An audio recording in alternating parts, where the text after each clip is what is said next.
This place has a lot of special meaning to me. As a young kid, I would sneak out of Tappahannock town and could get to Phones Cliffs here, and it was the first place in my neighborhood where I could get out and do a 360-degree turn and not have the sense that I was in somebody's backyard.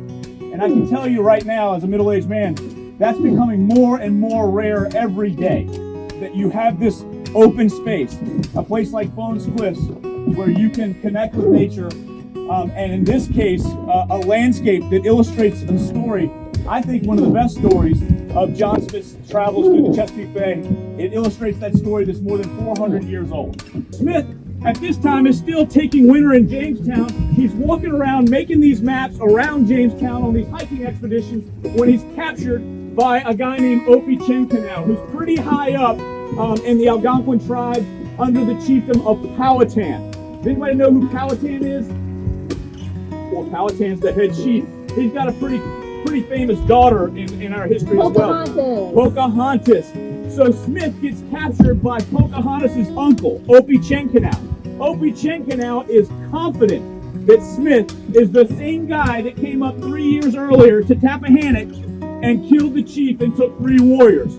So Opie-Chencanow takes him from Jamestown, walks him across the peninsula to Tappahannock. Smith's first trip to Tappahannock was as a prisoner.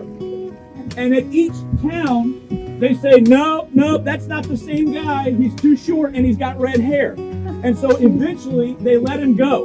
And that's nowhere near as romantic as the story as we might have heard, where Pocahontas laid down on his head to spare him from the rock of Powhatan. But I can tell you that the story is something like this. I've got to spend time with the chief of the Rappahannock right here on this boat at this space to verify this story, and it likely did not happen that way, the romantic story of Pocahontas sparing his head, but there was an engagement and ultimately a friendship with Smith because of his ability to succeed in getting his crew up and down these rivers. Regardless, we've got to stop and give a great deal of pause and thanks for the good fishing in the Rappahannock River, because if Smith hadn't stopped there and caught all those fish, he never would have gotten stung by the stingray, never would have wintered in Jamestown, never would have gotten captured by Opie-Chencanow, and we never would have met Pocahontas. So where would Disneyland be today? Come on.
at this time is still taking winter in Jamestown. He's walking around making these maps around Jamestown on these hiking expeditions when he's captured by a guy named Opichencanao, who's pretty high up in the Algonquin tribe under the chiefdom of Powhatan.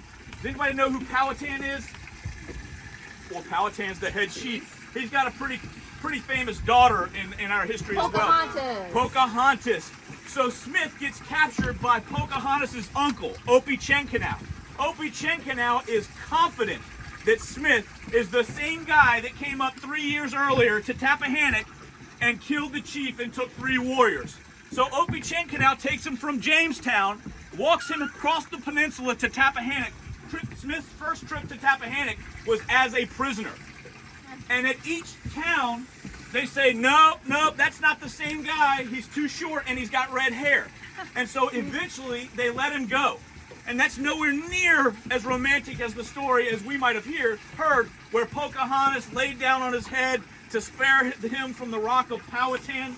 But I can tell you that the story is something like this. I've got to spend time with the chief of the Rappahannock right here on this boat at this space to verify this story, and it likely did not happen that way, the romantic story of Pocahontas sparing his head, but there was an engagement and ultimately a friendship with Smith because of his ability to succeed in getting his crew up and down these rivers. Regardless, we've got to stop and give a great deal of pause and thanks for the good fishing in the Rappahannock River, because if Smith hadn't stopped there and caught all those fish, he never would have gotten stung by the stingray, never would have wintered in Jamestown, never would have gotten captured by Opichencanao, and we never would have met Pocahontas. So where would Disneyland be today? Come on. Yeah. So Smith doesn't stop. He comes back the next summer and comes up the Rappahannock River and plows along, and things are going pretty well here until he gets to this very spot on the Rappahannock River. Incidentally, he met a guide along the way, a guy named Moscow, who was his guide along the river. And you can see here on these maps, Moscow, this is the Rappahannock heading that way, so it should be this way really. Moscow takes him all along the northern neck side to introduce him to the tribes there, and makes kind of an agreement with Smith that, hey, I'll take you all the way to Fredericksburg if you stay on that side of the river. Well, when Smith gets to this point, he's faced with a conundrum. The Rappahannock, or some tribe, is shooting arrows with fire, raining them almost all the way across this river. And Smith, with his military background, says, hey, we're not going to go down there and let them shoot into the shallow. We've got to push over to this side. And so, against Moscow's wishes, Moscow's saying, no, don't go over there. Smith pushes over here, and laying in wait in these reeds, 300 Rappahannock Indians with reeds in their headdress, they pop up and they attack Smith and the shallow. And we know that the only fatality of the entire 4,000-mile expedition, really it took 3 years for Smith to do this journey, happened right here. Because the journal entries of Featherstone, and I have those journal entries, they stop after this attack.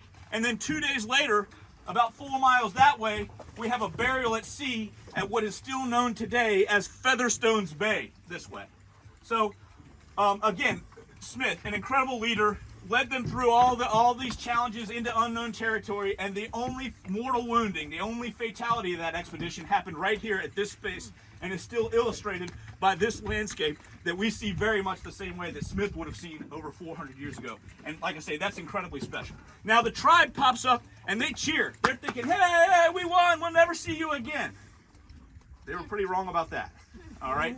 Smith pushes on to Fredericksburg, and what do we know about Fredericksburg? What's at Fredericksburg? Rapids. The fall lines and rapids, and he puts another cross in the ground, and he's disappointed. But he interviews a Manahoac Indian. The Manahoacs were the tribe west of Fredericksburg, and he wants to know 2 things. First, he wants to know how long they've been there, and then what lies west of Fredericksburg. And to the answer, what lies west of Fredericksburg, I thought Aramulek gave a funny answer. He says, oh, don't worry about that. That's just where the sun sets. The sun sets in the west, of course. And I've spent a lot of my life east of Fredericksburg, so I understand. I don't really care what happens over there, but I can tell you the sun sets there. For how long they'd been there, Aramulek answers, oh, we've been around for 400 or 500 kahonks. And my boat can't answer this. Anybody got... Natalie, you shouldn't be able to answer this either. Anybody got any idea what a kahonk is? A goose. The goose, the annual goose migration. and that indicates a year. And so Aramolech was using terms that are very much like onomatopoeia. And so if we apply onomatopoeia to the name Rappahannock, we break that down into syllables. How many syllables in Rappahannock? 4. Rappahannock. And then if we put it on like a tide chart, the way that we see the tides, you will all see how we gauge tides.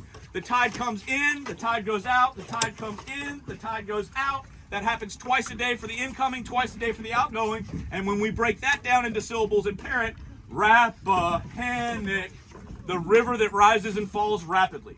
And we are right here. And so, again, this is a special place. I think it's mostly special because of the story that it's able to illustrate, that interaction with the tribe. And I'm really proud that I spent about 10 years of my life dedicated to conserving this area and this property. And that story starts with the Rappahannock tribe. I love to be able to come here. I take tours with people in the summertime to come here and hear this story. And I was devastated to hear that the Rappahannock tribe, no part of the tribe was living in the Rappahannock River watershed, the watershed that bears the name of that very tribe. They had all been moved away from this watershed and did not own a piece of property. And I pitched this story to friends of the Rappahannock. We had a good relationship with Senator John Warner. Senator John Warner ran for president. He was Secretary of the Navy. And I'll just put it this way, he married Cleopatra. Okay, yeah. Elizabeth Taylor, yep. And he came here and heard this story. And at the end of the day, he said, Richard, this is a great tale. This is a beautiful space. This is a beautiful place that has a lot left to protect. I want to work with you. And he dug in his pocket, called his wife, ex-wife, one of his many ex-wives, and he bought an acre of land, 1 acre of land right back behind here. And I was really grateful. It was our first acre of land, but when I told everybody, they laughed at me. They said, Richard, that's 1 acre of land. This is the Rappahannock tribe. What are they going to do with 1 acre of land? And all I can say is that it's a start. And that isn't it sad that the Rappahannock tribe doesn't even own an acre of land in the watershed that bears their name. And a lot of people started to be disappointed in that, and it gained momentum. And ultimately, we started working with property owners here that had once threatened to develop this land and put an 1,100-acre golf course, spa, and resort right on the top of there to swim with, to fly with the eagles. A 46-home housing development over there. And I'll say this out loud, by a homeowner who graduated from Episcopal High School, and I happen to have a little bit of a rivalry there. I never beat him in football, but I was going to beat him in conservation. And that sure set the tone. And I worked with him. I said, hey, that development's not the best idea. The best idea is to protect this space for the eagles. This has the highest density population of bald eagles in North America. And it should be a place that illustrates the story of John Smith. Even Jamestown doesn't, the landscape doesn't illustrate the story the way that this landscape does. So we worked together. He pushed the development. I worked with the county to push against the development. Ultimately, he donated his 460 acres of land to the Rappahannock tribe through the federal government and our Rappahannock River Wildlife Refuge. That caught traction. The Morris family that owns that big orange house that you can see on the way up here, they donated another 600 acres. And all of a sudden, the tribe that only had, well, they had no acres, then they started with 1, now they had about 1,100 acres. And finally, we had to work with this team over here who were threatening the spa and resort. And we worked like hell to do it. And finally, they turned over and gave their 1,100 acres to the Chesapeake Conservancy. And we now have over 2,000 acres of land right here that the Rappahannock tribe are stewards of and will be the host to their Return to the River program for generations to come. And I think this is an incredible space and place to be protecting in that way and in that manner. So, well, and it took a great team. Martine's mother does some great work protecting all this land over here on this side. And you all are going to be part of the effort. That fool who bought the property, he put a house there one day, and that really disappointed me. The first thing the tribe did when they got here was tear that house down, and now there's a huge space, and you all are going to come together, and we're going to reforest that land with trees. All right? Right now? No, not right now, but certainly we're top of the list to go put the trees down. What do you say, Captain Ward? Doing all we can. We're just telling the Phones Cliff story. Anything out here today? I hear you. So that's where we're going to get our catfish from. Yeah, no doubt about it. I love catfish. So we're catching catfish right here in what's known as a pound net.